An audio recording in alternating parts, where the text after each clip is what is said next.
ಆಯುಷ್ ವಾಹಿನಿಯ ಪ್ರೀತಿಯ ವೀಕ್ಷಕರಿಗೆ ನಮಸ್ಕಾರ. ನಿಮ್ಮೆಲ್ಲರ ಅಚ್ಚುಮೆಚ್ಚಿನ ಬ್ರಹ್ಮಲಿಖಿತ ವಿಶೇಷ ಕಾರ್ಯಕ್ರಮಕ್ಕೆ ಆತ್ಮೀಯದ ಸ್ವಾಗತ. ವೀಕ್ಷಕರೇ, ಕಳೆದ ಸಂಚಿಕೆಯಲ್ಲಿ ನಾವು ಕರ್ಮದ ಕುರಿತಾಗಿ ಚರ್ಚೆಯನ್ನ ನಡೆಸ್ತಿದ್ವಿ. ಅಂದ್ರೆ ಮನುಷ್ಯ ಕರ್ಮಕ್ಕೆ ಸಿಲುಕಿ ಏನೆಲ್ಲ ಅನುಭವಿಸ್ಬೇಕಾಗತ್ತೆ, ಯಾವ ರೀತಿಯಾದಂತಹ ಕರ್ಮಗಳನ್ನ ಮಾಡೋದ್ರಿಂದ ಮನುಷ್ಯನಿಗೆ ಏನೇನು ಕಷ್ಟಗಳು ಬರುತ್ತೆ, ಅದನ್ನ ಅವನು ಯಾವ ರೀತಿ ಎದುರಿಸ್ಬೇಕಾಗತ್ತೆ, ಇವೆಲ್ಲವನ್ನ ಗುರುಜಿ ಅವರು ಡೀಟೇಲ್ ಆಗಿ ನಮ್ಗೆ ತಿಳಿಸ್ಕೊಟ್ರು. ಅದೇ ರೀತಿ ಇವತ್ತಿನ ಸಂಚಿಕೆಯಲ್ಲೂ ಕೂಡ ಇದೇ ಕರ್ಮದ ಕುರಿತಾಗಿ ಇನ್ನೂ ಸಾಕಷ್ಟು ವಿಚಾರಗಳನ್ನ ನಾವು ತಿಳ್ಕೊಳ್ಳೋದಿದೆ. ಹಾಗಾದ್ರೆ ಬನ್ನಿ, ಗುರುಗಳನ್ನ ಕಾರ್ಯಕ್ರಮಕ್ಕೆ ಸ್ವಾಗತಿಸ್ತಾ ಇವತ್ತಿನ ಚರ್ಚೆಯನ್ನ ಪ್ರಾರಂಭಿಸೋಣ. ಗುರುಗಳೇ, ಕಾರ್ಯಕ್ರಮಕ್ಕೆ ಆತ್ಮೀಯವಾದ ಸ್ವಾಗತ. ನಮಸ್ಕಾರ. ಕರ್ಮ, ಕಳೆದ ಸಂಚಿಕೆಯಲ್ಲಿ ಸಾಕಷ್ಟು ಅದ್ರ ಬಗ್ಗೆ ನೀವು ನಮಗೆ ಮಾಹಿತಿಯನ್ನ ತಿಳಿಸ್ಕೊಟ್ರಿ. ಆ ಕರ್ಮದ ಇನ್ನೊಂದು ರೂಪ ಏನು ಅನ್ನೋದನ್ನು ಕೂಡ ಹೇಳಿದ್ರಿ. ಅಂದ್ರೆ ಈಸಿಯಾಗಿ ಹೇಳ್ಬಿಡ್ತಿದ್ವಿ, ಅಯ್ಯೋ ಎಲ್ಲ ನನ್ನ ಕರ್ಮ ಅಂತ. ಆದ್ರೆ ಆ ಕರ್ಮಕ್ಕೆ ನಾವು ಏನೆಲ್ಲ ಮಾಡಿರ್ತೀವಿ, ಹೇಗೆಲ್ಲ ಅನುಭವಿಸ್ಬೇಕಾಗತ್ತೆ, ಅವೆಲ್ಲ ಹೇಳಿದ್ರಿ. ಸೊ ಇವತ್ತಿನ ಸಂಚಿಕೆಯಲ್ಲಿ ಇನ್ನು ಆ ಕರ್ಮದ ವಿಚಾರ ಏನೇನು ತಿಳ್ಕೊತಾ ಇದೀವಿ ಗುರುಜಿ? ಮೂಲತಃ ನಮ್ಮಲ್ಲಿ ಏನ್ ಹೇಳ್ತಾರೆ ಅಂದ್ರೆ, ಪೂರ್ವ ಜನ್ಮಂ ಕೃತಂ ಪಾಪಂ ವ್ಯಾಧಿ ರೂಪಣ ಪೀಡ ಅಂತ ವ್ಯಾಧಿ ಅಂತ ಫಸ್ಟ್ ಹೇಳ್ಬಿಡ್ತಾರೆ. ಯಾಕಂದ್ರೆ ಒಂದು ಬಹಳ ಇಂಪಾರ್ಟೆಂಟ್ ವಿಷಯ ನಾವೇನ್ ತಿಳ್ಕೊಂಡ್ರೆ, ಮನುಷ್ಯನಿಗೆ ಆರೋಗ್ಯ ಸರಿಯಾಗಿಲ್ಲ ಅಂದ್ರೆ ಇನ್ನೇನೇ ಇದ್ರೂ ಪ್ರಯೋಜನ ಇಲ್ಲ. ಈಗ 24 ಗಂಟೆನೂ ಕಾಯಿಲೆ, ಆಸ್ಪತ್ರೆಗೆ ಹೋದು ಡಾಕ್ಟರ್ ಹತ್ರ ಹೋಗೋದು ಬರ್ತಾ ಇದ್ರೆ, ಅವ್ರೆಷ್ಟೇ ಶೃಂಗಾರ ಮಾಡ್ಕೊಂಡ್ರು, ಎಷ್ಟೇ ಒಡವೆ ಹಾಕೊಂಡು, ಎಷ್ಟೇ ಹೊಸ ಬಟ್ಟೆ ಹಾಕೊಂಡು, ಎಷ್ಟೇ ಸೆಂಟ್ ಹೊಡ್ಕೊಂಡು, ಎಂತ ಮರ್ಸಿಡೀಸ್ ಕಾರ್ಲೆ ಓಡಾಡಿದ್ರು ಆ ಒಳಗಡೆ ಆಗೋ ಸಂಕಟ ಬಿಡಕಲ್ಲ ನೋಡಿ. ಆ ಸಂಕಟ ಅಂತ ಇರುತ್ತಲ್ಲ, ಅದಕ್ಕೆ ಪರಮಾತ್ಮ ಯಾಕೆ ಹಂಗೆ ಮಾಡ್ತಾನೆ ಅಂತ ಗೊತ್ತಿಲ್ಲ. ಒಂದೊಂದು ಆಕ್ಷನ್ಗೆ ಒಂದೊಂದು ರಿಯಾಕ್ಷನ್ ಅಂತ ಇರುತ್ತೆ. ಈ ಕರ್ಮದ ಬಗ್ಗೆ ಮಾತಾಡಿದಾಗ ನಮ್ಮ ಋಷಿ ಮುನಿಗಳು ಏನ್ ಮಾಡ್ತಾರೆ ಅಂದ್ರೆ, ಯಾರಿಗೆ ಎಷ್ಟೆಷ್ಟು ಕರ್ಮಗಳಿರುತ್ತೆ, ಏನೇನು ಕರ್ಮಗಳಿರುತ್ತೆ ಅಂತ ಜಾತಕ ನೋಡಿದಾಗ ತಕ್ಕ ಮಟ್ಟಿಗೆ ನಿಖರವಾಗಿ ನಾವು ನೋಡ್ಕೋಬಹುದು. ಅದು ನೋಡ್ಕೊಂಡಾಗ ಏನಾಗತ್ತೆ ಅಂದ್ರೆ, ನಾವು ಅದನ್ನ ಪ್ಲಾನ್ ಮಾಡ್ಕೋಬಹುದು ಅಂತ ಕೆಲವು ಟಿಪ್ಸ್ ಕೊಡ್ತಾರೆ ನಮಗೆ. ಸಿಂಪಲ್ ಆಗಿ ತಗೊಳ್ಳಿ, ಜಾತಕದಲ್ಲಿ ಒಂದು ಜಾತಕದಲ್ಲಿ ಲಗ್ನ ಅಂತ ತಗೊಂಡಾಗ, ಲಗ್ನ ಅಂದ್ರೆ ದೇಹ ತನುಭಾವ ಅಂತ ಹೇಳ್ತೀವಿ.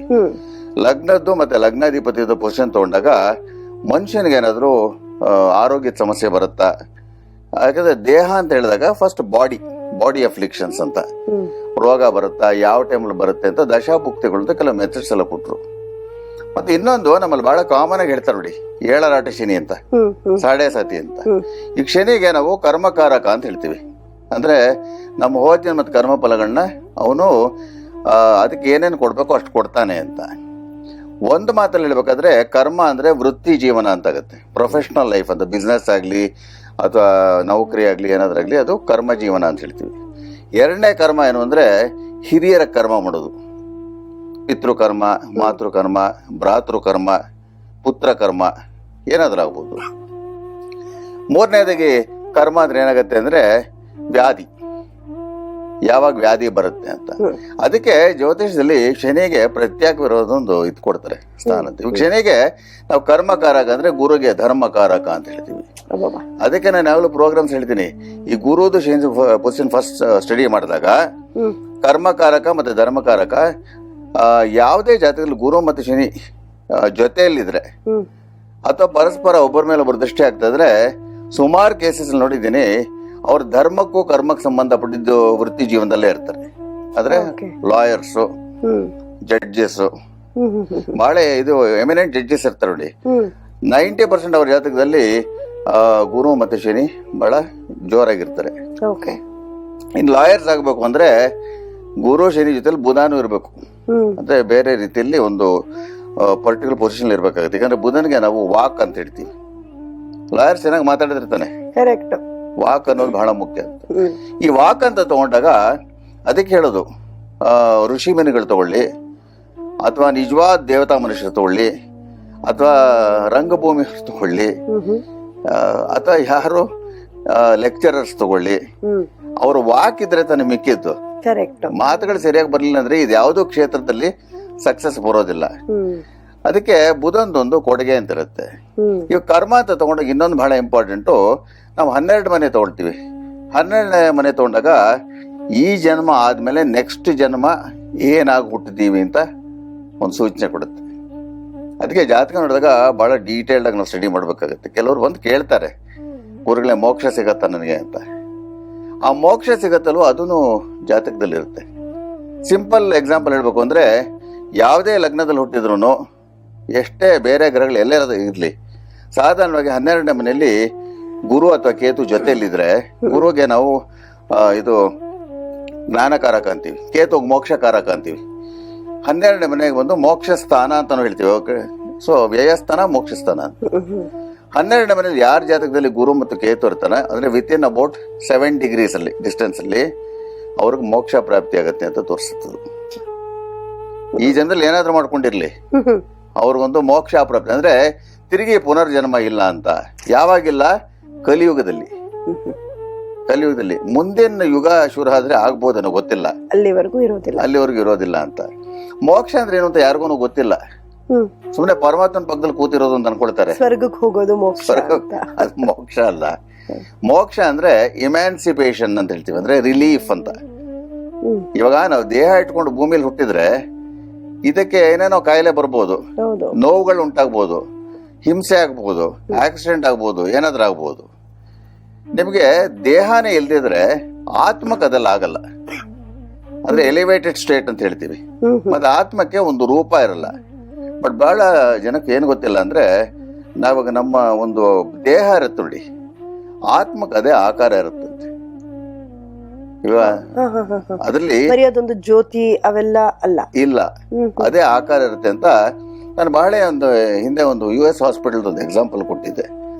ಯಾವ್ದೋ ಒಂದು ಲೇಡಿ ಬಂದ್ಬಿಟ್ಟು ಕೋಮಾ ಸ್ಟೇಜ್ ಹೋಗ್ಬಿಟ್ಟು CC ಕ್ಯಾಮ್ರಾಸ್ ಅಲ್ಲಿ ನೋಡಿದಾಗ ಒಂದು ಸಿಲ್ವರ್ ಕಾರ್ಡ್, ಬೆಳ್ಳಿ ಅದೊಂದು ಹಗ್ಗ ಹೊಕ್ಕಳಿಗೆ ಕನೆಕ್ಟ್ ಆಗಿರುತ್ತೆ ಅಂತ. ಅದಕ್ಕೆ ಹೊಕ್ಕಳಿಗೆ ಬಹಳ ಮಹತ್ವ ಕೊಡ್ತೀವಿ. ಅದೇ ಹಾಸ್ಪಿಟಲ್ ರೂಮ್ ಅಲ್ಲಿ ಅವಳು ಹೈಲಿ ಅನ್ಕಾನ್ಶಿಯಸ್ ಇದ್ದಾಗ, ಕೋಮಾ ಸ್ಟೇಜ್ ಅಲ್ಲಿ ಇದ್ದಾಗ 3 days ವಾಚ್ ಮಾಡಿದಾರಂತೆ.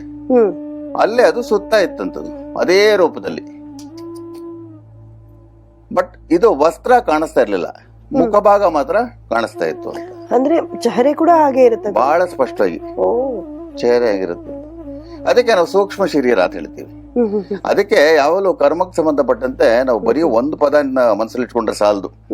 ಏನ್ ಕರ್ಮ ಮಾಡಿದ್ವು, ಏನ್ ಕರ್ಮ, ಇದೊಂದು ವಾಡಿಕೆ ಆಗ್ಬಿಟ್ಟಿದೆ ನೋಡಿ.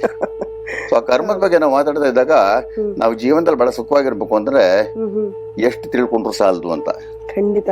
ಹಾಗೆ ಗುರುಗಳೇ, ವಿಚಾರಗಳನ್ನ ತಿಳ್ಕೊತಾ ಇದ್ದಾಗ ನೀವು ಹೇಳ್ದಾಗೆ ಅದರ ಅರ್ಥಕ್ಕೆ ಒಂದು ಬೆಲೆ ಬರುತ್ತೆ. ಅಂದ್ರೆ ನಾವು ಕರ್ಮ ಮಾಡಿದೀವಿ ಅಂತ ಕೂಡ್ಲೆ ಮಾಡಿಲ್ಲ ಅಂದ್ರೆ ನಮ್ಗೆ ನೀವು ಹೇಳ್ದಾಗೆ ಸ್ವರ್ಗ ಸಿಗುತ್ತೆ ಅನ್ನೋದು ಕೂಡ ಸುಳ್ಳು. ಅಂದ್ರೆ ಮೋಕ್ಷ ಸಿಕ್ಬಿಟ್ರೆ ಸಾಕಪ್ಪ ಅಂತಿದ್ವಿ, ಆದ್ರೆ ಮೋಕ್ಷದ ನಂತರ ಕೂಡ ಸಾಕಷ್ಟು ವಿಚಾರಗಳಿದೆ ಅಂತ ತಿಳಿಸ್ಕೊಡ್ತಿದ್ದೀರಿ. ಅದು ನೆವರ್ ಎಂಡಿಂಗ್ ಅಂತ. ಈಗ ಏನಾಗುತ್ತೆ ಅಂದ್ರೆ ಕೆಲವ್ರು ನನ್ ಕೇಳ್ತಾರೆ, ಮೋಕ್ಷದ ಬಗ್ಗೆ ನೀವು ಅಷ್ಟೊಂದು ಮಾತಾಡ್ತಾ ಇದ್ರ ನಿಮಗ್ ಮೋಕ್ಷ ಸಿಕ್ಕಿದ್ಯಾ ಅಂತ ನನ್ನೇ ಕೇಳ್ತಾರೆ, ನೀವು ನೋಡ್ಕೊಂಡ್ ಬಂದಿದ್ದೀರಾ ಅಂತ. ಅದಕ್ಕೆ ನಾವ್ ಏನ್ ತಿಳ್ಕೊಬೇಕು ಅಂದ್ರೆ, ನಾನ್ ನೋಡ್ಕೊಂಡ್ ಬಂದಿದ್ದೀನಲ್ಲೂ ಬೇರೆ ವಿಷಯ, ಆದ್ರೆ ಅದರದ ಅನುಭವಗಳು ಬೇರೆ ಆಗುತ್ತೆ. ಹೌದು, ನೀವೊಮ್ಮೆ ನಮ್ಮ ಜೊತೆ ಅದನ್ನ ಡಿಸ್ಕಸ್ ಕೂಡ ಮಾಡಿದ್ರಿ. ಅಂದ್ರೆ ನಿಮ್ಮ ತಾತನವರದ್ದು ಮತ್ತೆ ನಿಮ್ಮ ಬ್ರದರ್ದು ಒಂದು ಹೇಳಿದ್ರಿ ಒಂದು ವಿಚಾರವನ್ನ. ಸೊ ಅದು ಎಕ್ಸ್ಪೀರಿಯನ್ಸ್ ಎಲ್ಲಾನು ನಾವು ಹೇಳ್ಕೊಳಕ್ ಆಗುದಿಲ್ಲ, ಯಾಕಂದ್ರೆ ಕೆಲವು ಪರ್ಸನಲ್ ವಿಷಯಗಳು ಇರುತ್ತೆ, ಅದ್ರಲ್ಲಿ ಹೇಳ್ಕೊಳಕ್ ಆಗಲ್ಲ. ಇಲ್ಲಿ ಬಹಳ ಸಿಂಪಲ್ ಆಗಿ ಒಂದು ವಿಷಯ ಅಂದ್ರೆ, ಇದು ಯಾಕೆ ಗುರುದು ಮತ್ತೆ ಶನಿಯದು ಮಾತಾಡ್ತಿದೀವಿ ಅಂದ್ರೆ, ಇದೇ ತಿಂಗಳು 28ನೇ ತಾರೀಕು ಗುರು ಬಂದ್ಬಿಟ್ಟು ಸೋಮವಾರ, ಗುರು ವೃಶ್ಚಿಕದಲ್ಲಿದ್ದಾನೆ. ಗುರು ಒಂದ್ ರಾಶಿಯಲ್ಲಿ 1 ವರ್ಷ ಇರ್ತಾನೆ. 12 ರಾಶಿ ಪ್ರಕಾರ 12 ವರ್ಷ ಆಗುತ್ತೆ. ಅದಕ್ಕೆ ಕುಂಭಮೇಳ ಅಂತ ಮಾಡ್ತಾರೆ ನೋಡಿ, 12 ವರ್ಷಕ್ಕೊಂದ್ಸರ್ತಿ. ಈ ಸರ್ತಿ ಗುರು ವೃಶ್ಚಿಕದಿಂದ ಧನುಸ್ಸಿಗೆ 28ನೇ ತಾರೀಕು ಅಕ್ಟೋಬರ್ ಸೋಮವಾರ ಕಾಲಿಡ್ತಾನೆ. ಇದು ಬಹಳ ವಿಶೇಷ ಏನು ಅಂದ್ರೆ, ಇವಾಗ ಸದ್ಯಕ್ಕೆ ಧನುಸ್ಸಲ್ಲಿ ಶನಿ ಇದ್ದಾರೆ. ಸೊ ಗುರು ಶನಿ ಒಂದೇ ಮನೆಗೆ ಬಂದ್ರಿ ಇವಾಗ. ಅದೆಲ್ಲ ನಡೀತಾ ಇರೋದು ಧನುಸ್ಸಲ್ಲಿ. ಧನುಸ್ಸು ಏನಾಗತ್ತೆ, ಮೇಷ ರಾಶಿಯಿಂದ 9ನೇ ಮನೆ ಆಗತ್ತೆ. 9 ಧರ್ಮಸ್ಥಾನ ಅಂತ ಹೇಳ್ತೀವಿ. ಆಮೇಲೆ ಶನಿ ಬಂದು ಅಲ್ಲಿಂದ 10ನೇ ಅಧಿಪತಿ ಆಗ್ತಾನೆ. 10 ಕರ್ಮಸ್ಥಾನ ಅಂತೀವಿ. ಸೊ ಧರ್ಮ ಕರ್ಮಾದಿ ಯೋಗ ಅಂತ ಅದಾಗತ್ತೆ. ಆದ್ರೆ ಅಲ್ಲಿ ವಿಚಿತ್ರ ಏನು ಅಂದ್ರೆ, ಅಲ್ಲಿ ಕೇತುನು ಸೇರ್ಕೊಂಡಿದ್ದಾನೆ ಇವಾಗ. ಯಾವಾಗ್ಲೂ ಈ ಪಥಗಳ ಬದಲಾವಣೆ ಆಗತ್ತೆ ನೋಡಿ, ಗುರುದು ಶನಿದೆಲ್ಲ. ಅದು ಬಹಳ ಇಂಟ್ರೆಸ್ಟಿಂಗ್ ವಿಷಯಗಳು. ಈಗ ಕೆಲವರು ಕೇಳ್ತಾರೆ, ಗುರು 1 ವರ್ಷ ಇರ್ತಲ್ಲ, ಅದಕ್ಕೆ ಪ್ರತಿ ಸರ್ತಿ ನಾನು ಬಹಳ ಪ್ರತಿಷ್ಠಿತ ವಾಹಿನಿಯಲ್ಲಿ ಇದ್ರ ಬಗ್ಗೆ ಪ್ರೋಗ್ರಾಮ್ ಮಾಡ್ತಾ ಇದ್ದೆ. ಬಟ್ ಈ ಸರ್ತಿ ಸ್ವಲ್ಪ ನಾನು ಬ್ಯುಸಿ ಆಗಿರೋದ್ರಿಂದ ನನಗೆ ಗೊತ್ತಿಲ್ಲ ಮಾಡ್ತೀನೋ ಇಲ್ವೋ ಅಂತ, ಯಾಕಂದ್ರೆ ಸ್ವಲ್ಪ ಟ್ರಾವೆಲಿಂಗು ಇದೆ. ಆದ್ರೆ ಒಂದು ವಿಷಯ ಹೇಳಕ್ ಇಷ್ಟಪಡ್ತೀನಿ ಅಂದ್ರೆ, ಇದು ಬಹಳ important change of Jupiter sign. ಮತ್ತೆ ಇವಾಗ ಶನಿ ಸದ್ಯಕ್ಕೆ 28ನೇ ತಾರೀಕು 22 ಡಿಗ್ರಿ ಇರ್ತಾನೆ ಧನುಸ್ಸಲ್ಲಿ, 22 ಡಿಗ್ರೀಸ್ ಅಲ್ಲಿ. ಅಲ್ಲಿಂದ ಬಂದ್ಬಿಟ್ಟು ಅರೌಂಡ್ ಜನವರಿ ಅದಕ್ಕೆ ಒಂದು 15 ಡಿಗ್ರೀಸ್ ಡಿಸ್ಟೆನ್ಸ್ ಬರ್ತಾನೆ ಗುರು. ಆವಾಗಿಂದ 15th ಜನವರಿ ಅಂತ ಇಟ್ಕೊಳ್ಳಿ, 10th January to 20th January approximately, ಆ ಟೈಮಲ್ಲಿ ಜನರಲ್ ಆಗಿ ಧರ್ಮ ಕರ್ಮಾದಿ ಯೋಗ ಅಂತ ಉಂಟಾಗುತ್ತೆ. ಆ 10 ದಿವಸದಲ್ಲಿ ಯಾರಾದ್ರೂ ಮಕ್ಕಳು ಹುಟ್ಟಿದ್ರೆ ಬೇಕಾದ್ರೆ ಚೆಕ್ ಮಾಡಿ ನೋಡ್ಲಿ, 90% of them will become either lawyers or judges. ಓಹೋ, ಓಕೆ. ಅಂದ್ರೆ 90% ಅಂತ ಹೇಳಿದೀನಿ, 100% ಅಂತ ಹೇಳಿಲ್ಲ. ಮತ್ತೆ every rule is an exception. ಸ್ವಲ್ಪ ಈ ಕಡೆ ಆ ಕಡೆ ಹೆಚ್ಚು ಕಮ್ಮಿ ಇರ್ಬೋದು, ಬಟ್ ಆ ಕಾಂಬಿನೇಷನ್ ಇದೆಯಲ್ಲ, ಆ ಟೈಮಲ್ಲಿ ಹುಟ್ಟುವಂತ ಮಕ್ಕಳು ಸ್ವಲ್ಪ ಧರ್ಮಕ್ಕೂ ಬೆಲೆ ಕೊಡ್ತಾರೆ, ಕರ್ಮಕ್ಕೂ ಬೆಲೆ ಕೊಡ್ತಾರೆ. ಆದ್ರೆ ಒಂದು ವಿಷಯ ಏನಂದ್ರೆ 12ನೇ ತಾರೀಕು ಜನವರಿ ಬಂದ್ಬಿಟ್ಟು ಶನಿ ಬಂದು ಪಥ ಬದಲಾವಣೆ ಆಗುತ್ತೆ. ಬಟ್ ಏನಾಗುತ್ತೆ ಅಂದ್ರೆ 1 ಡಿಗ್ರಿ ಕ್ರಾಸ್ ಅವರ್ಗೆ ಧನುಸ್ಸಲ್ಲಿ ಇದ್ದಂಗೆ ಲೆಕ್ಕ. ಅದಕ್ಕೆ ನಾನು between 10th and 20th of Jan ಹುಟ್ಟೋವರೆಗೆ ಅಂತ ಹೇಳಿದ್ದೀನಿ. ಈ ಗುರು ಬಂದು ಧನುಸ್ಸಕ್ಕೆ ಬಂದಾಗ ಈ ಫಲಗಳು ಏನ್ ಬರುತ್ತೆ, only applicable till 12th January for other ರಾಶೀಸ್. ಜನರಲ್ ಅದುವರೆಗೆ ಯಾಕಂದ್ರೆ ಶನಿ ಬದಲಾವಣೆ ಆಮೇಲೆ ಆಗ್ಬಿಡುತ್ತೆ. ಇದು ವಿಶೇಷ ಅಂದ್ರೆ ಅಲ್ಲಿ ಕೇತುನು ಇದ್ದಾರೆ. ಜನರಿಗೆ ಇಲ್ಲ ಈ ಕರ್ಮದ ಅರಿವುಗಳು ಜಾಸ್ತಿ ಆಗುತ್ತೆ. ಇವಾಗ ಇನ್ನೊಂದು 2-3 ತಿಂಗಳಲ್ಲಿ ಏನ್ ಕರ್ಮ ಮಾಡಿದ್ದು ಅಂತ ಈ ಧರ್ಮ ದೇವರು ಇದೆಲ್ಲ ಜಾಸ್ತಿ ಆಗ್ತಾ ಹೋಗುತ್ತೆ. ಬಟ್ ನೆಗೆಟಿವ್ ಏನು ಅಂದ್ರೆ, ವಿಚಿತ್ರ ಬಹಳ ಇಂಪಾರ್ಟೆಂಟ್ ಅಂದ್ರೆ, ಈ ಜನವರಿ ತಿಂಗಳವರೆಗೂ ಪ್ರತಿ ತಿಂಗಳು 25ನೇ ತಾರೀಕಿಂದ ಆ ತಿಂಗಳ ಅಂತ್ಯದವರೆಗೆ, ಅಕ್ಟೋಬರ್ 25th ಇಂದ 31st, November 25th to 30th, December 25th to 31st, January 25th to 31st, ಇದೆಲ್ಲ ವಿಚಿತ್ರವಾಗಿರುವಂತ ಕಾಂಬಿನೇಷನ್ಸ್ ಬರ್ತಾ ಹೋಗುತ್ತೆ ಇಲ್ಲಿ. ಇದು ನಾನು ಲಾಸ್ಟ್ 15 years ಅಲ್ಲಿ ನೋಡದೇ ಇರುವಂತ ಕಾಂಬಿನೇಷನ್ಸ್ ಈ ಸತಿ ಬರ್ತಿರೋದು. ಅಂಡ್ ಹೆಚ್ಚು ಕಮ್ಮಿ ಅಮಾವಾಸ್ಯೆಗೆ ಹತ್ರ ಆಗುತ್ತೆ. ಆಕ್ಚುಲಿ ಗುರು ಪಥ ಬದಲಾವಣೆ ಮಾಡುತ್ತೆ ನೋಡಿ, ಅವತ್ತು 28ನೇ ತಾರೀಕು, ಅವತ್ತು ಅಮಾವಾಸ್ಯೆನೆ. ಇನ್ ನೆಗೆಟಿವ್ ಅಂದ್ರೆ ಪ್ರಕೃತಿ ಮೇಲೆ ಬಹಳ ಕೆಟ್ಟ ಪರಿಣಾಮ ಇರುತ್ತೆ. ಇದನ್ನ ಈ ಹಿಂದೆ 3 ತಿಂಗಳಿಂದ ಒಂದು ಪ್ರತಿಷ್ಠಾ ವಾಹಿನಿಯಲ್ಲಿ ಅದ್ರ ಬಗ್ಗೆ ಹೇಳಿದ್ದೀನಿ ನಾನು. ಮತ್ತೆ ಇನ್ನೊಂದೇನಾಗತ್ತೆ ಅಂದ್ರೆ, ನೆಕ್ಸ್ಟ್ 3 months, ಈ 25th to 30th ಹೊತ್ತಿಗೆ 3 ತಿಂಗಳ ಕಾಲ ಜನರಲ್ ಆಗಿ ಎಲ್ಲಾ ರಾಶಿಯವರೆಗೂ ಬಹಳ ಟೆನ್ಷನ್ ಬಿಲ್ಡ್ ಆಗುತ್ತೆ. ಒಂದು ಇಂಪಾರ್ಟೆಂಟ್ ವಿಷಯ ಅಂದ್ರೆ, ಇದು ಈ ಪಥ ಬದಲಾವಣೆ ಇದೆಯಲ್ಲ, ಗುರು 1 ವರ್ಷ ಧನುಸ್ಸಲ್ಲಿ ಇದ್ರು ಇದ್ರ ಎಫೆಕ್ಟ್ಸ್ ಬಂದ್ಬಿಟ್ಟು ಸಾಧಾರಣವಾಗಿ 12ನೇ ತಾರೀಕು ಜನವರಿ ತಿಂಗಳವರೆಗೂ ಮಾತ್ರ. ಆಮೇಲೆ ಶನಿ ಟೇಕ್ ಓವರ್ ಮಾಡ್ಬಿಡ್ತಾನೆ. ಸೊ ಅದನ್ನ ಆವಾಗ ನಾನು ಡೀಟೇಲ್ಡ್ ಆಗೋದ್ರ ಬಗ್ಗೆ ಮಾತಾಡ್ತೀನಿ. ಸೊ ಇವಾಗ ಜನರು ಬಹಳ ಗಾಬರಿ ಪಡೋದು ಬೇಡ, ಇದು ಚಿಕ್ಕದಾಗಿ ಪರಿಣಾಮ ಬೀರುತ್ತೆ. ಪ್ರತ್ಯೇಕವಾಗಿ ಮೇಷ, ವೃಷಭ, ಮಿಥುನ, ಕಟಕ, ಸಿಂಹ, ಧನುಸ್, ತುಲ, ವೃಶ್ಚಿಕಕ್ಕೆ ಸ್ವಲ್ಪ ರಿಲೀಫು, ಧನುಸು, ಮಕರ ಮತ್ತೆ ಮೀನಕ್ಕೆ mixture of both good and bad ಅಂತ. ಕುಂಭಕ್ಕೆ ಸಾಧಾರಣವಾಗಿ ಅಷ್ಟು ಎಫೆಕ್ಟ್ ಆಗೋಲ್ಲ, ಕುಂಭರಾಶಿಯವರಿಗೆ. ಪ್ರತ್ಯೇಕವಾಗಿ ಎಫೆಕ್ಟ್ ಆಗೋದು ಧನುರಾಶಿಯವರಿಗೆ, ಮಿಥುನ ರಾಶಿಗೆ. ಮತ್ತೆ ಬಹಳ ಇಂಪಾರ್ಟೆಂಟ್ ಏನಾಗುತ್ತೆ ಅಂದ್ರೆ, 26ನೇ ತಾರೀಕು ಜನವರಿಲಿ 5 ಗ್ರಹ ಕೆಲವು ಕಡೆ ಸೇರುತ್ತೆ. ಸೊ ಈ ಧನುರ್ ರಾಶಿಯವರು ಮತ್ತೆ ಮಿಥುನ್ ರಾಶಿಯವರು ಮಾತ್ರ ಈ ಡಿಸೆಂಬರ್ ಜನವರಿಯಲ್ಲಿ ಲಾಸ್ಟ್ 1 week ಇರುತ್ತೆ ನೋಡಿ, ಪ್ರಯಾಣ ಮಾಡಬೇಡಿ ಅಂತ ಸಜೆಸ್ಟ್ ಮಾಡ್ತೀನಿ. ಬಹಳ ತೊಂದರೆಗಳು ಉಂಟಾಗುತ್ತೆ ಅವರಿಗೆ. ಮತ್ತೆ ಎರಡನೇದಾಗಿ ಸಡನ್ ಆಗಿ ಆರೋಗ್ಯದ ಏರುಪೇರುಗಳು ಸ್ವಲ್ಪ ಹೆಚ್ಚಾಗುತ್ತೆ. ಗುರು ಬಂದು ಪಿತ್ತಕೋಶ ಸೂಚಿಸ್ತಾನೆ. ಸೊ ಧನುರ್ ರಾಶಿಯವರಿಗೆ, ಮಿಥುನ್ ರಾಶಿಯವರಿಗೆ ಯಾರಿಗೆ ಪಿತ್ತಕೋಶದ ಸಮಸ್ಯೆಗಳಿರುತ್ತೆ ಅಂದ್ರೆ, ಲಿವರ್ ಪ್ರಾಬ್ಲಮ್ ಅಥವಾ ಪ್ಯಾನ್ಕ್ರಿಯಾಟಿಕ್ ಮ್ಯಾಲ್ ಫಂಕ್ಷನ್ ಇರುತ್ತೋ, ಶುಗರ್ ಅಂತ ಇಟ್ಕೊಳ್ಳಿ, ಅವ್ರಿಗೆ ಸ್ವಲ್ಪ ವೇರಿಯೇಷನ್ಸ್ ಜಾಸ್ತಿ ಆಗ್ಬೋದು. ಆಮೇಲೆ ಡಾಕ್ಟರ್ಸ್ ಕೆಲವರು ಭಯ ಪಡಿಸೋರು ಇರ್ತಾರೆ, ಕೆಲವರು ಒಳ್ಳೆಯವರು ಇರ್ತಾರೆ. ಅದಕ್ಕೆ ನೋಡ್ಕೊಂಡು ಸರಿಯಾಗಿರೋ ವೈದ್ಯರ ಹತ್ರ ಹೋಗಿ ಅಂತ ಹೇಳಕ್ ಇಷ್ಟಪಡ್ತೀನಿ. ಇಲ್ಲಿ ಸ್ವಲ್ಪ ನಮ್ಮ ಮನ್ಸಿಗೆ ಡಿಸ್ಟರ್ಬ್ ಆಗೋದೇನು ಅಂದ್ರೆ, ಈ ರಾಜ್ಯ ಮತ್ತೆ ರಾಷ್ಟ್ರಕ್ಕೆ ಸಂಬಂಧಪಟ್ಟಂತೆ ನಾನು ಬಹಳ ಹಿಂದೆ ಹೇಳಿದ್ದೆ, ನಾನು ಹಿರಿಯರದು ಕನಸುಗಳು ಅಷ್ಟು ಇದು ಫುಲ್ಫಿಲ್ ಆಗೋದಿಲ್ಲ ಅಂತ. ಇವಾಗ ನಾವು ನೋಡ್ತಾ ಇದೀವಿ ಏನೇನು ಆಗ್ತಾ ಇದೆ. ಇವಾಗ ನೆಕ್ಸ್ಟ್ ಏನಾಗತ್ತೆ, ಈ ಅಕ್ಟೋಬರು, ನವೆಂಬರು, ಡಿಸೆಂಬರು, ಜನವರಿಯಲ್ಲಿ ಈ ರಾಷ್ಟ್ರ ಮತ್ತೆ ರಾಜ್ಯ ಎರಡು ಕಡೆನೂ ಅನ್ಎಕ್ಸ್ಪೆಕ್ಟೆಡ್ ಡೆವಲಪ್ಮೆಂಟ್ಸ್ ಕೆಲವಾಗುತ್ತೆ. ಕೆಲವು ರಿಸ್ಟ್ರಿಕ್ಷನ್ಸ್ ಇರೋದ್ರಿಂದ ಕೆಲವು ಪದಗಳನ್ನ ಉಪಯೋಗಿಸಕ್ ಆಗೋದಿಲ್ಲ. ಆದ್ರೆ ಏನು ಅಂದ್ರೆ, ಬಹಳ ಜನಕ್ಕೆ ಪಬ್ಲಿಕ್ಗೆ ಬೇಸ್ ಹತ್ತು ಹೋಗ್ತಾರೆ. ಈ ಟಿವಿಲಿ ನ್ಯೂಸ್ ನೋಡಿ ನೋಡಿ ನೋಡಿ ಅಷ್ಟು ಕೆಟ್ಟ ನ್ಯೂಸ್ಗಳು ಬರಕ್ ಶುರು ಆಗುತ್ತೆ. ರಾಷ್ಟ್ರ ಮತ್ತೆ ರಾಜ್ಯಕ್ಕೆ ಸಂಬಂಧಪಟ್ಟ ಮತ್ತೆ ಪ್ರಕೃತಿ ವಿಕೋಪಗಳು ಇನ್ನಷ್ಟು ತಲೆ ಎತ್ತುತ್ತೆ. So it's going to be very disturbed. ಅದಕ್ಕೆ ಒಂದೇ ದಾರಿ ಅಂದ್ರೆ ಎಲ್ಲರೂ ಪ್ರಾರ್ಥನೆ ಮಾಡಬೇಕು. ಮತ್ತೆ ನಾವು ಪ್ರಕೃತಿಗೆ ವಿರೋಧವಾಗಿ ಯಾವ್ದನ್ನು ಕೆಲಸಗಳು ಮಾಡಕ್ ಹೋಗ್ಬಾರ್ದು. ಯಾವಾಗ ಧಾರ್ಮಿಕವಾಗಿ ನಡ್ಕೊಳ್ತೀವೋ ಪ್ರಕೃತಿನೂ ನಮಗೆ ಕೂಲ್ ಆಗಿರುತ್ತೆ. ಇವಾಗ ಅಧರ್ಮ ಬಹಳ ಜಾಸ್ತಿ ಆಗ್ಬಿಟ್ಟಿದೆ. ರಸ್ತೆಯಲ್ಲಿ ನಿಂತ್ಕೊಂಡ್ರೆ ಕೂತ್ಕೊಂಡ್ರೆ ಅಧರ್ಮ ಜಾಸ್ತಿ ಆಗಿದೆ. ಎಲ್ಲಾ ಕಡೆ ಅಧರ್ಮಗಳು ಬಹಳ, ಜನರಿಗೆ ಸುಳ್ಳು ಅನ್ನೋದು ಅರ್ಥ ಹೊರಟೋಗಿದೆ, ಬಹಳ ಕಾಮನ್ ಆಗ್ಬಿಟ್ಟಿದೆ. ನಾನು ಬಹಳ ಕೇಸಸ್ ನೋಡ್ತೀನಿ, ಮಕ್ಕಳು ಬಹಳ ಸಾರಾಗವಾಗಿ ಸುಳ್ಳು ಹೇಳ್ತಾರೆ. ನನ್ನ ಮುಂದೆನೆ ಹೇಳ್ಬಿಡ್ತಾರೆ, ಪೇರೆಂಟ್ಸ್ ಕರ್ಕೊಂಡ್ ಬರ್ತಾರೆ ನೋಡಿ, ಅದೊಂಥರ ಅಭ್ಯಾಸ ಆಗ್ಬಿಟ್ಟಿದೆ ಅಂತ. ಸೊ ಯಾವಾಗ ನಾವು ಅಧರ್ಮನ ಕಾಪಾಡ್ತಾ ಇರ್ತೇವೋ ಪ್ರಕೃತಿ ವಿಕೋಪಗಳನ್ನು ಜಾಸ್ತಿ ಆಗ್ತಾ ಹೋಗುತ್ತೆ. ಬರೀ ಹೋಮಾದಿ ಹವನಗಳಿಂದ ಅದು ಕಡಿಮೆ ಆಗೋದಿಲ್ಲ. ನಾವು ನ್ಯಾಯವಾಗಿ ಧರ್ಮಕ್ಕೆ ನಡ್ಕೊಂಡ್ರೆ ಮಾತ್ರ ಪ್ರಕೃತಿನೂ ಕೋಪ ಬರದೇ ಇರೋದು ಅಂತ. ಅದು ಸುಮಾರು ಜನಕ್ಕೆ ಅದು ಗೊತ್ತಾಗಲ್ಲ. ಸಾಮೂಹಿಕವಾಗಿ ಧಾರ್ಮಿಕವಾಗಿ ನಾವು ನಡ್ಕೋಬೇಕಾಗತ್ತೆ. ಅದಕ್ಕೆ ಈ ಸರ್ತಿ ಗುರು ಪಥ ಬದಲಾವಣೆ ಆಗೋದು ಜನವರಿವರೆಗೂ ಮಾತ್ರ ಸ್ವಲ್ಪ ಎಫೆಕ್ಟ್ ಇರುತ್ತೆ. ಮತ್ತೆ ಧನುರ್ ರಾಶಿಯವರಿಗೆ, ಮಿಥುನ್ ರಾಶಿಗೆ ಪ್ರತ್ಯೇಕವಾಗಿ ಸಣ್ಣ ಪುಟ್ಟದಾಗ ಏನಾಗಬಹುದು, ಅದಕ್ಕೆ ಏನ್ ಪ್ರಿಕಾಷನ್ ತಗೋಬಹುದು ಅದ್ರ ಬಗ್ಗೆ ತಿಳಿಸ್ತೀನಿ ನಾನು. ಗುರುಗಳೇ ಹೇಳಿ, ಯಾವ ರಾಶಿಯ ಮೇಲೆ ಯಾವ ರೀತಿ ಪ್ರಭಾವ ಆಗ್ತಿದೆ ಅಂತ. ಇವಾಗ ಕರೆಕ್ಟ್ ಆಗಿ ಸಾಯಂಕಾಲ 6 ಗಂಟೆ 14 ನಿಮಿಷ 54 ಸೆಕೆಂಡ್ಗೆ ಗುರು ಪಥ ಬದಲಾವಣೆ ಆಗೋದು. ಅದು IST ಪ್ರಕಾರ, ಇಂಡಿಯನ್ ಸ್ಟ್ಯಾಂಡರ್ಡ್ ಟೈಮ್ ಪ್ರಕಾರ. ಸೊ ನಾವೇನ್ ಮಾಡ್ತೀವಿ ಅಂದ್ರೆ ಅದಕ್ಕೊಂದು ಕುಂಡ್ಲಿ ಹಾಕ್ಬಿಡ್ತೀವಿ, ಈ ಜನ್ಮ ಕುಂಡ್ಲಿ ಹಾಕ್ದಂಗೆ. ಆ ಕುಂಡ್ಲಿಯಲ್ಲಿ ಒಂದು ವಿಶೇಷ ಏನು ಅಂದ್ರೆ, ಈ ಸರ್ತಿ ಶನಿ ಬಂದು ಧನುಸ್ಸಲ್ಲಿ ಇರ್ತಾನೆ, ಗುರು ಧನಸಕ್ಕೆ ಬಂದಿರ್ತಾನೆ, ಮತ್ತೆ ಅಲ್ಲಿಂದ 10ನೇ ಮನೇಲಿ ಕುಜ ಇರ್ತಾನೆ. ಕುಜನಿಗೆ 4ನೇ ದೃಷ್ಟಿ ಇರುತ್ತೆ, 4th ಹೌಸ್ ಆಸ್ಪೆಕ್ಟ್ ಅಂತ. ಶನಿಗೆ 10th ಹೌಸ್ ಆಸ್ಪೆಕ್ಟ್ ಅಂತ ಇರುತ್ತೆ. ಪ್ರಾಬ್ಲಮ್ ಏನಂದ್ರೆ, ಈ ಸರ್ತಿ ಆ ಪಥ ಬದಲಾವಣೆ ಆದಾಗ ಒಂದು ಬಂದು ಹೇಳಿದೆ ಹೆಚ್ಚು ಕಮ್ಮಿ ಅಮಾವಾಸ್ಯೆ ಅಂತ, ಜೊತೆಯಲ್ಲಿ ಶನಿ ಬಂದು ಕುಜನ್ ಮೇಲೆ ದೃಷ್ಟಿ ಹಾಕಿರ್ತಾನೆ, 10th ಹೌಸ್ ಆಸ್ಪೆಕ್ಟ್. ಕುಜ ಬಂದು ಶನಿ ಮೇಲೆ ಹಾಕಿರ್ತಾನೆ. ಇದು ಬಹಳಷ್ಟು ಪ್ರಪಂಚಕ್ಕೆ ಸ್ಟ್ರೆಸ್ ಕ್ರಿಯೇಟ್ ಮಾಡುತ್ತೆ, ಬಹಳ ಸ್ಟ್ರೆಸ್ ಕ್ರಿಯೇಟ್ ಮಾಡುತ್ತೆ. ಫೈರ್ ಆಕ್ಸಿಡೆಂಟ್ಸ್ ಮತ್ತೆ ಥರ್ಮಲ್ ಪ್ರಾಜೆಕ್ಟ್ಸ್ ಎಲ್ಲ ಕೊಲ್ಯಾಪ್ಸ್ ಆಗೋದು, ಈ ರೀತಿಲೆಲ್ಲ ಪಾಸಿಬಿಲಿಟೀಸ್ ಇರುತ್ತೆ. ಕುಜನಕ್ಕೆ ಭೂಮಿಕಾರಕ ಅಂತ ಹೇಳೋದ್ರಿಂದ ಭೂಕಂಪಗಳು ಬರುವಂತ ಸಾಧ್ಯತೆಗಳು ಕೆಲವು ಕಡೆ ಇರುತ್ತದು. ಇಲ್ಲಿ ಮೇಷ ರಾಶಿಯಲ್ಲಿ ಹುಟ್ಟಿದವ್ರಿಗೆ ಕುಜ ಬಂದು 6ನೇ ಮನೆಯಲ್ಲಿ ಇದ್ರೆ ಏನಾಗುತ್ತೆ ಈ ಟೈಮಲ್ಲಿ ಅಂದ್ರೆ, ಪ್ರತ್ಯೇಕವಾಗಿ ಇವರಿಗೆ ಸ್ಟಮಕ್ ಸಂಬಂಧಪಟ್ಟಂತೆ ತೊಂದರೆಗಳು ಉಂಟಾಗುತ್ತೆ. ಕೆಲವರಿಗೆ ಇಂಟೆಸ್ಟೈನಲ್ ಟ್ರ್ಯಾಕ್ಟ್ ಇನ್ಫೆಕ್ಷನ್ಸ್ ಸಿವಿಯರ್ ಆಗಿ ಆಗ್ಬೋದು, ಸ್ಮಾಲ್ ಸರ್ಜಿಕಲ್ ಇಂಟರ್ಫಿಯರೆನ್ಸ್ ಆಗ್ಬೋದು ಮೇಷರಾಶಿಯವರಿಗೆ.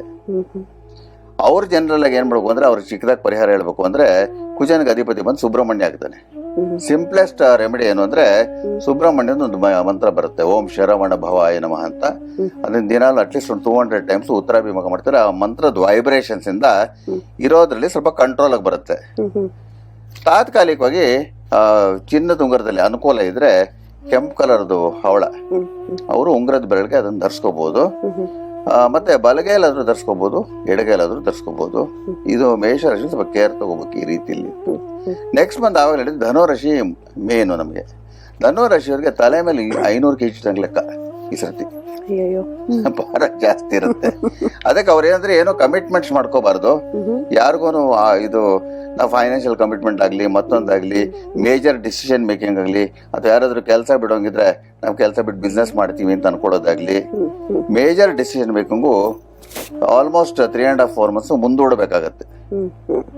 ಆಮೇಲೆ ಮೇಷರಾಶಿ ಇದು ಧನುರಾಶಿಯಲ್ಲಿ ಹುಟ್ಟಿರೋ ದಂಪತಿಗಳು ಇರ್ತಾರೆ ನೋಡಿ, ಅವರು ಇವಾಗ ಗಂಡ ಬಂದು ಧನುರಾಶಿಯಲ್ಲಿ ಹುಟ್ಬಿಟ್ಟು ಹೆಂಡತಿ ಯಾವುದೇ ರಾಶಿಯಲ್ಲಿ ಹುಟ್ಟಿರ್ಲಿ, ಅಥವಾ ಹೆಂಡತಿ ಬಂದು ಧನುರಾಶಿಯಲ್ಲಿ ಹುಟ್ಟು ಗಂಡ ಯಾವುದೇ ರಾಶಿಯಲ್ಲಿ ಹುಟ್ಟಿರ್ಲಿ, ಒಟ್ಟಲ್ಲಿ ಒಬ್ಬರು ಧನುರಾಶಿ ಅಂತ ಆಗಿದ್ರೆ ಅವ್ರಿಗೆ ಮನೇಲಿ ಸ್ವಲ್ಪ ಡಿಸ್ಟರ್ಬೆನ್ಸಸ್ ಜಾಸ್ತಿ ಆಗುತ್ತೆ. ಅಂದ್ರೆ ಅನ್ವಾಂಟೆಡ್ ಫೈಟ್ಸ್, ಕೆಲ್ಸಕ್ಕೆ ಬಾರದ ವಿಷಯ ಕಿತ್ತಾಟಗಳು, ಮತ್ತೆ ಸಂದೇಹಗಳು ಬರುತ್ತೆ. ಒಬ್ಬರ ಮೇಲೆ ಸಂದೇಹ ಬಿಡೋದು, ದುಡ್ಡಿನ ವಿಷಯದಲ್ಲಿ ಇರ್ಬೋದು. ಅಂದ್ರೆ ವಿಚಿತ್ರವಾಗಿರೋಂಥ ಪರಿಸ್ಥಿತಿ ಉಂಟಾಗತ್ತೆ. ಇದಕ್ಕೆ ಧನುರಾಶಿಯವರು ಗಾಂಧೀಜಿ ತತ್ವನ ಫಾಲೋ ಮಾಡ್ಬಿಟ್ರೆ ಬಹಳ ಒಳ್ಳೇದು. ಇದು ಇದು ಇದು ಮಾಡ್ಕೊಂಡ್ಬಿಟ್ರೆ ಬಹಳ ಒಳ್ಳೇದು. ಏನಾದ್ರೂ ರೇಗಬಾರದು. ಮತ್ತೆ ದೈವಿಕವಾಗಿ ನೀವು ಪರಿಹಾರ ಅಂತ ನೋಡಿದಾಗ ಸಾಧಾರಣವಾಗಿ ಗುರುದ್ ಏನೇ ತರ ದೋಷಗಳಿದ್ರು ನಮ್ಮಲ್ಲಿ ಏನ್ ಹೇಳ್ತಾರೆ, ಶಿವಸಹಸ್ರಕಂ ಜಪೇತ್ ಅಂತಾರೆ. ಸೊ ಧನುರಾಶಿಯವರೇನಾದ್ರೂ ಸ್ವಲ್ಪ ಚಿಕ್ಕದಾಗಿ ಕಷ್ಟಪಟ್ಬಿಟ್ಟು ಈ ಶಿವಸಹಸ್ರನಾಮ ಪಾರಾಯಣ ಏನಾದ್ರು ಕಲ್ತ್ಕೊಂಡ್ರೆ, ಅಥವಾ ಓದ್ಕೊಳ್ಳೋದು ಸ್ವಲ್ಪ ಟೈಮ್ ಆಗತ್ತೆ, ಒಂದು ಅರ್ಧ ಗಂಟೆ 40 ನಿಮಿಷ ಆಗತ್ತೆ. ದಿನನಿತ್ಯ ಸಂಜೆ ಹೊತ್ತು ಉತ್ತರಾಭಿಮುಖ ಅದನ್ನು ಮಾಡ್ತಾ ಇದ್ರೆ ಅದು ಶಿವಸಹಸ್ರನಾಮ ಬಹಳ ಪರಿಣಾಮಕಾರಿ. ಸುಮಾರು ಜನಕ್ಕೆ ವಿಷ್ಣು ಸಹಸ್ರನಾಮ, ಲಲಿತಾ ಸಹಸ್ರನಾಮದ ಬಗ್ಗೆ ಮಾತಾಡ್ತಾರೆ, ಶಿವ ಸಹಸ್ರನಾಮದ ಬಗ್ಗೆ ಗೊತ್ತಿಲ್ಲ. ಇವಾಗ ನಾನು ಹಿಂದೆ ವಿಷ್ಣು ಸಹಸ್ರನಾಮ ಹೇಗೆ ಮಾಡಬೇಕು ಅಂತ ಹೇಳಿದ್ದೆ, ಶಿವ ಸಹಸ್ರನಾಮ ಹೇಗೆ ಮಾಡ್ಬೇಕು ಅಂತ ಜನರಿಗೆ ಗೊತ್ತಿಲ್ಲ. ಬಟ್ ಅದು ಮುಂದಿನ ಸಂಚಿಕೆಗಳು ತಿಳಿಸ್ತೀನಿ. ಇದು ಸದ್ಯಕ್ಕೆ ಪಾರಾಯಣ ಮಾಡ್ಕೊಳ್ಳೋದಷ್ಟೇ. ಅದನ್ನ ಮಾಡ್ತಾ ಇದ್ರೆ ಅವ್ರಿಗೆ ಹೆಲ್ಪ್ ಆಗತ್ತೆ. ಆಮೇಲೆ ಜನರಲ್ ಆಗಿ ಇಂಥ ದೇವಸ್ಥಾನಕ್ಕೆ ಹೋಗಿ ಅಂತ ದೇವಸ್ಥಾನಕ್ಕೆ ಹೋಗಿತ್ತ ನಾನು ಪ್ರತ್ಯೇಕವಾಗಿ ಯಾರಿಗೂ ಹೇಳಕ್ ಹೋಗೋದಿಲ್ಲ. ಬಟ್ ಸಾಧಾರಣವಾಗಿ ಗುರುಪಥ ಬದಲಾವಣೆ ಆದ್ರೆ ಯಾವ ರಾಶಿಗೆ ಬರ್ತಾನೋ ಆ ರಾಶಿಯವರು, ಮತ್ತೆ ಇಷ್ಟು ದಿವಸ ಯಾವ ರಾಶಿಲಿದ್ನೋ ಆ ರಾಶಿಯವರು, ಅಂದ್ರೆ ವೃಶ್ಚಿಕ ಮತ್ತೆ ಧನು ರಾಶಿಯವರು ಇನ್ನೊಂದು 2-3 months ಅಲ್ಲಿ ಯಾವಾಗಾದ್ರೂ ಸರಿ ಆ ಪಥ ಬದಲಾವಣೆ ಆಗೋಕ್ಕೆ ಮುಂಚಿತವಾಗಾದ್ರೂ ಸರಿ ಅಥವಾ ಅದಾದ್ಮೇಲೆ ಆದ್ರೂ ಸರಿ, ನಾನು ಹಿಂದೆ ಒಂದು ಇದು ವಾಹಿನಿಯಲ್ಲಿ ಹೇಳಿದ್ದೆ ನಾನು. ತಮಿಳ್ನಾಡಲ್ಲಿ ಒಂದು ಇದಿದೆ, ಆಲಂಗುಡಿ ಅಂತ ಒಂದು ದೇವಸ್ಥಾನ ಇದೆ, ಕುಂಭಕೋಣಂ ಹತ್ರ ಎಲ್ಲೋ. ಅದಕ್ಕೆ ಹೋಗಿ ಬಂದು ಸ್ವಲ್ಪ ಅಲ್ಲಿ ದರ್ಶನ ಮಾಡ್ಕೊಂಡು ಒಂದು 2 ದಿವಸ ಇದ್ದು ಬಂದ್ರೆ ಒಳ್ಳೇದು ಅಂತ ಅಲ್ಲಿ ಸಜೆಸ್ಟ್ ಮಾಡಿದ್ದೀನಿ. ಸೊ ಯಾರಿಗಾದ್ರೂ ಅನುಕೂಲ ಇದ್ರೆ ಖಂಡಿತವಾಗಿ ಅಲ್ಲಿ ಹೋಗಿ ಬರುವುದು. ಆಲಂಗುಡಿ ಅಂತ ಕುಂಭಕೋಣಂ ಹತ್ರ ಎಲ್ಲ ಬರುತ್ತಂಥದ್ದು. ಅದು ಬಹಳ ಪವರ್ಫುಲ್ ಕ್ಷೇತ್ರ ಅದು. ಮತ್ತೆ ಇನ್ನೊಂದು ಜನರಲ್ ಆಗಿ ನಮ್ಗೆ ಯಾವ ಗ್ರಹದ್ದು ದೋಷ ಬರುತ್ತೋ ಆ ಗ್ರಹದ್ದು ನವಗ್ರಹ ಮಂತ್ರ ಜಪ ಮಾಡಿ ಅಂತ ನನ್ನ ಸಜೆಷನ್ನು. ಮತ್ತೆ ಇದೇ ತರ ಗುರುದೋಷ ಇರೋರಿಗೆ ಏನ್ ಮಾಡ್ಬೇಕು ಅಂದ್ರೆ ಈ ಬಣ್ಣಗಳಿಗೆ ಸ್ವಲ್ಪ ಇಂಪಾರ್ಟೆನ್ಸ್ ಕೊಡ್ತೀನಿ. ಒಂದೊಂದು ಸಂದರ್ಭದಲ್ಲಿ, ಯಾವಾಗ್ಲೂ ಅಲ್ಲ. ಗುರು ಬಣ್ಣ ಬಂದು ಹಳದಿ. ಸೊ ಆದಷ್ಟು ಮಟ್ಟಿಗೆ ವಾರಕ್ಕೆ 1-2-3 ದಿವಸ ಹಳದಿ ಕಲರ್ ವಸ್ತ್ರ ಧರಿಸಿ ಅಂತ ಹೇಳಕ್ ಇಷ್ಟಪಡ್ತೀನಿ. ಮತ್ತೆ ಜನರಲ್ ಆಗಿ ನಾವು ತಲೆ ಇಟ್ಕೊಳ್ತೀವಿ ನೋಡಿ, ದಿಂಬು, ಅದು ಬಹಳ ಇಂಪಾರ್ಟೆಂಟ್ ಪಾಯಿಂಟ್ ಅದು. ಯಾಕಂದ್ರೆ ಈ ತಲೆಯಲ್ಲೇ ನಮ್ಗೆಲ್ಲ ನಮ್ಮ ಫೇಟ್ ಬರ್ದಿರೋದು. ಸೊ ಆ ದಿಂಬು ಕಲರುನು ಅಂದ್ರೆ ಪಿಲ್ಲೋ ಕವರ್ದು ಯೆಲ್ಲೋ ಕಲರ್ ಮಾಡ್ಕೊಂಡ್ರೆ ಅದು ಸ್ವಲ್ಪ ಹೆಲ್ಪ್ ಆಗತ್ತೆ. ಜೊತೆಲಿ ಅನುಕೂಲ ಇದ್ರೆ ಚಿನ್ನದ ಉಂಗರದಲ್ಲಿ ಒಂದು ಪುಷ್ಯರಾಗ ಹರಳನ್ನ ಹೆಂಗಸರು ಎಡಗೈಯಲ್ಲಿ, ಗಂಡಸರು ಬಲಗೈಯಲ್ಲಿ, ತೋರ ಬೆರಳಿಗೆ ಗುರುವಾರದ ದಿವಸ ಧರಿಸ್ಕೊಳ್ಳೋದ್ರಿಂದ ಅದು ಇವಾಗ್ಲಿಂದ ಧರಿಸ್ಕೋಬಹುದು. ಪಥ ಬದಲಾವಣೆ ಕಾಯ್ಬಾರ್ದು, ಇವಾಗ್ಲಿಂದ ಮಾಡ್ಕೋಬಹುದು. ಮಾಡ್ಕೊಂಡು 4 monthsಗೆ ಅವ್ರಿಗೆ ತಕ್ಕ ಮಟ್ಟಿಗೆ ರಕ್ಷಣೆ ಸಿಗತ್ತೆ. ಎಲ್ಲದಕ್ಕಿಂತ ಮುಖ್ಯ ಅಂದ್ರೆ ಧನುರಾಶಿಯವರು ಬೆನ್ನು ವಿಷಯದಲ್ಲಿ ಬಹಳ ಕೇರ್ಫುಲ್ ಆಗಿರ್ಬೇಕು. ಯಾಕಂದ್ರೆ ಧನುಸು ಬಂದು ಬೆನ್ನನ್ನು ಸೂಚಿಸುತ್ತೆ. ಸುಮಾರು ಪರ್ಸೆಂಟೇಜು ಧನುರಾಶಿಯವರಿಗೆ ಗೊತ್ತಿದ್ದೋ ಗೊತ್ತಿಲ್ದನೋ ಒಂದು ತಪ್ಪು ಮಾಡ್ತಾರೆ ಅವರು. ಈ ನೆಕ್ಸ್ಟ್ 2-3 months ಅಲ್ಲಿ ಏನ್ ತಪ್ಪು ಮಾಡ್ತಾರೆ ಅಂದ್ರೆ ಬಹಳ ಭಾರ ಎತ್ತಕ್ಕೆ ಹೋಗೋದು, ಅಥವಾ ಸಡನ್ ಆಗಿ ಒಂದು ಜರ್ಕಿ ಮೂವ್ಮೆಂಟ್ ಕೊಟ್ಬಿಟ್ಟೇನೋ ಬಿತ್ತು ಅಂತ ತಗೊಳಕ್ ಹೋಗೋದು, ಅಥವಾ ಬೈಕಲ್ಲಿ ಹೋಗ್ತಾ ಇದ್ರೆ ಹಳ್ಳದಲ್ಲಿ ಹೋಗೋದು, ಇದೆಲ್ಲ ಮಾಡಿದ್ರೆ ಬ್ಯಾಕ್ ಇಂಜುರಿಗೆ ಸಾಧ್ಯತೆಗಳು ಹೆಚ್ಚಾಗಿರುತ್ತೆ ಧನುರಾಶಿಯವರು. ಇದಾದ್ಮೇಲೆ ತುಲಾರಾಶಿಯವರು ಅಲ್ಲೇ ಅಮಾವಾಸ್ಯೆ ನಡೆಯೋದು. ಅದು ಬಹಳ ಇಂಪಾರ್ಟೆಂಟ್. ಏನಂದ್ರೆ ಈ ಸರ್ತಿ ದೀಪಾವಳಿ ಇದೆ ನೋಡಿ, ನರಕ ಚತುರ್ದಶಿ. ದೀಪಾವಳಿಯನ್ನ ನಾವು ಹಬ್ಬ ಅಂತ ಪರಿಗಣಿಸ್ತೀವಿ. ಆದ್ರೆ ಅಸ್ಟ್ರಾಲಜಿಕಲಿ ಬಂದು ದೀಪಾವಳಿ ಮತ್ತೆ ಯುಗಾದಿ ಬಂದು ಬಹಳ ಕೆಟ್ಟ ದಿನಗಳು. ಯಾಕಂದ್ರೆ ದೀಪಾವಳಿ ಬಂದು ನರಕ ಚತುರ್ದಶಿ, ಯುಗಾದಿ ಬಂದು ಪಾಡ್ಯ, ಅಮಾವಾಸ್ಯೆ ಆದ್ಮೇಲೆ. ಇವಾಗ ಒಂದು ವಿಷಯ ಹೇಳಕ್ ಇಷ್ಟಪಡ್ತೀನಿ. ಈ ಸರ್ತಿ ಜನರು, ವೀಕ್ಷಕರು ಜನರಲ್ ಆಗಿ ವಾಚ್ ಮಾಡ್ತಾ ಇದ್ರೆ ಈ ಲಾಸ್ಟ್ ವೀಕ್ ಆಫ್ ಅಕ್ಟೋಬರ್ ಇದೆ ನೋಡಿ, ಬಹಳ ಕಡೆ ವಿಚಿತ್ರವಾಗಿರುವಂತ ಅವಘಡಗಳು ನಡೆಯುತ್ತೆ. ಆಮೇಲೆ ಆಕ್ಸಿಡೆಂಟ್ಸ್ ಆಗೋದು. ಸೊ ಈ ದೀಪಾವಳಿ ಹೊತ್ತಿಗೆ ಆದಷ್ಟು ಮಟ್ಟಿಗೆ ಪಟಾಕಿಗಳು ಹೊಡಿಬೇಡಿ ಅಂತ ನಾನು ಹೇಳಕ್ ಇಷ್ಟಪಡ್ತೀನಿ. ಅದು ಸೆಲೆಬ್ರೇಟ್ ಮಾಡ್ಕೊಳ್ಳಿ, ಸ್ವೀಟ್ ಮಾಡ್ಕೊಳ್ಳಿ, ಹೊಸ ಬಟ್ಟೆ ತಗೊಳ್ಳಿ, ಮನೆ ಮಂದಿ ಎಲ್ಲ ಸೇರ್ಕೊಂಡು ಊಟ ಮಾಡ್ಕೊಳ್ಳಿ ಅಂದ್ರೆ ಮಾಡ್ಲಿ. ಬಟ್ ತುಲಾ ರಾಶಿಯವ್ರು ಪರ್ಟಿಕ್ಯುಲರ್ ಆಗಿ, ಅದ್ರಲ್ಲೂ ಹೆಣ್ಣು ಮಕ್ಕಳು ಅಡಿಗೆ ಮನೇಲಿ ಬಹಳ ಬಹಳ ಕೇರ್ಫುಲ್ ಆಗಿರ್ಬೇಕು. ದೀಪಾವಳಿಗೆ 2 ದಿವಸದ ಮುಂಚೆ, 2 ದಿವಸ ನಂತರ. ಯಾಕೆಂದ್ರೆ ಬೆಂಕಿಯಿಂದ ಅನಾಹುತ ಆಗುವಂತ ಸಾಧ್ಯತೆಗಳು ಬಹಳ ಇದೆ. ಮತ್ತೆ ಇಲ್ಲಿ ಅಮಾವಾಸ್ಯೆ ಅಂದ್ರೆ ಸೂರ್ಯ ಚಂದ್ರ ಸೇರ್ತಾರೆ ನೋಡಿ, ಇಬ್ಬರಿಗೂ ಚಕ್ಷುಕಾರಕಗಳು ಅಂತ ಹೇಳ್ತೀವಿ ನಾವು. ಸೊ ಏನಾಗುತ್ತೆ ಅಂದ್ರೆ ದೀಪಾವಳಿ ಹೊತ್ತಿಗೆ ತುಲಾ ರಾಶಿಯವರಿಗೆ ಸ್ವಲ್ಪ ಕಣ್ಣಿಗೆ ಪೆಟ್ಟಾಗುವಂತ ಸಾಧ್ಯತೆ ಇರುತ್ತೆ. ಸೊ ಅದನ್ನ ನೀವು ನೋಡ್ಕೊಳ್ಳಿ ಅಂತ ಹೇಳಕ್ ಇಷ್ಟಪಡ್ತೀನಿ. ಆಮೇಲೆ ಪಟಾಕಿಗಳಿಂದ ದೂರ ಇರಿ ಅಂತ ಹೇಳ್ತೀನಿ. ಕೆಲವರು ಏನ್ ಮಾಡ್ತಾರೆ ಅಂದ್ರೆ ನಾವು ದೊಡ್ಡ ಪಟಾಕಿ ಹೊಡಿಯಲ್ಲ, ಅದು ಸುರ್ಸುರು ಬತ್ತಿ ಅಂಟಿಸ್ತೀವಿ ಅಂತಾರೆ. ಅದೂ ಬಹಳ ಕೆಟ್ಟ ಫ್ಯೂಮ್ಸ್. ಅದು ಈಗಲೇ ಪರಿಸರ ಕೆಟ್ಟು ಹೋಗ್ಬಿಟ್ಟಿದೆ. ಅದಕ್ಕೆ ದೀಪಾವಳಿ ಬೇರೆ ರೀತಿಯಲ್ಲಿ ಆಚರಿಸ್ಕೊಳ್ಳಿ ಅಂತ ಹೇಳಕ್ ಇಷ್ಟಪಡ್ತೀನಿ. All said and done, is last week of October is going to be pretty disturbed. ಎಲ್ಲರೂ ಅವರ ಮನೆಯಲ್ಲಿ ಪ್ರಾರ್ಥನೆಗಳು ಮಾಡ್ಕೊಳ್ಳಿ. ಮತ್ತೆ ಧನುರಾಶಿಯವರು ಪರ್ಟಿಕ್ಯುಲರ್ ಆಗಿ ಶಿವಸಹಸ್ರ ಪಾಲನೆ ಮಾಡೋದ್ರಿಂದ ಅವ್ರಿಗೆ ಹೆಲ್ಪ್ ಆಗುತ್ತೆ. ಬಹುಶಃ ಈ ಒಂದು ನೀವೇನು ಅವಘಡ ನಡೆಯುತ್ತೆ ಅಥವಾ ಕೆಟ್ಟ ಕಾಲ ಬರ್ತಾ ಇದೆ ಅಂತ ಹೇಳ್ತಿದ್ದೀರೋ, ಅದು ಧರ್ಮವನ್ನ ಮತ್ತೆ ತರೋದಕ್ಕೆ ಬರ್ತಿದೆ ಅಂತಲೇ ಭಾವಿಸ್ತಾ, ಜೊತೆಗೆ ಪ್ರತಿ ಬಾರಿ ನೀವು ಏನೇ ಹೇಳಿದ್ರು ಕೂಡ ಅದಕ್ಕೆ ಸರಿ ಹೊಂದುವಂತ ರೀತಿಯಲ್ಲಿ ಅದಕ್ಕೆ ಪರಿಹಾರವನ್ನು ಕೂಡ ಹೇಳ್ಬಿಡ್ತೀರಿ. ಹಾಗಾಗಿ ಅಷ್ಟೊಂದು ಗಾಬರಿ ಆಗುವಂತ ಅವಶ್ಯಕತೆ ಇಲ್ಲ. ಗುರುಗಳು ಹೇಳಿರುವಂತ ಪರಿಹಾರವನ್ನ ನಾವು ಸರಿಯಾದ ರೀತಿಯಲ್ಲಿ ಪಾಲಿಸ್ಕೊಂಡು ಹೋದ್ರೆ ಖಂಡಿತವಾಗಿಯೂ ಭಗವಂತ ನಮ್ಮ ಕೈ ಹಿಡಿತಾನೆ. ಆಗುವಂತಹ ನಮ್ಮ ಕೆಟ್ಟಗಳಿಗೆ ಅನ್ನೋದೇನಿದೆ ಅದರಿಂದ ನಮ್ಮನ್ನ ಪಾರು ಮಾಡ್ತಾನೆ ಅಂತ ಹೇಳ್ತಾ ಈ ಸಂಚಿಕೆಯನ್ನ ಮುಗಿಸುವಂತಹ ಸಮಯ ಬಂದಿದೆ ವೀಕ್ಷಕರೇ. ಮತ್ತಷ್ಟು ಹೊಸ ವಿಚಾರಗಳೊಂದಿಗೆ ನಿಮ್ಮನ್ನ ಭೇಟಿ ಆಗ್ತೀವಿ ಮುಂದಿನ ಬ್ರಹ್ಮಲಿಖಿತ ವಿಶೇಷ ಕಾರ್ಯಕ್ರಮದಲ್ಲಿ. ಗುರುಗಳೇ, ಈ ಎಲ್ಲಾ ಮಾಹಿತಿಗಾಗಿ ಧನ್ಯವಾದಗಳು. ಜೊತೆಗೆ ಈ ದೀಪಾವಳಿ ಧರ್ಮದ ದೀಪಾವಳಿ ಆಗ್ಲಿ ಅಂತ ನಾವು ಕೂಡ ಅಪೇಕ್ಷಿಸ್ತಾ ಆ ಒಂದು ಓತನ್ನ ತಗೊಂತ ಈ ಕಾರ್ಯಕ್ರಮ ಮುಗಿಸ್ತಿದ್ದೀವಿ. ಧನ್ಯವಾದಗಳು. ನಮಸ್ಕಾರ ವೀಕ್ಷಕರೇ, ಮತ್ತೆ ನಿಮ್ಮ ಭೇಟಿ ಮುಂದಿನ ಬ್ರಹ್ಮಲಿಖಿತ ವಿಶೇಷ ಕಾರ್ಯಕ್ರಮದಲ್ಲಿ. ಅಲ್ಲಿವರೆಗೂ ನಮಸ್ಕಾರ.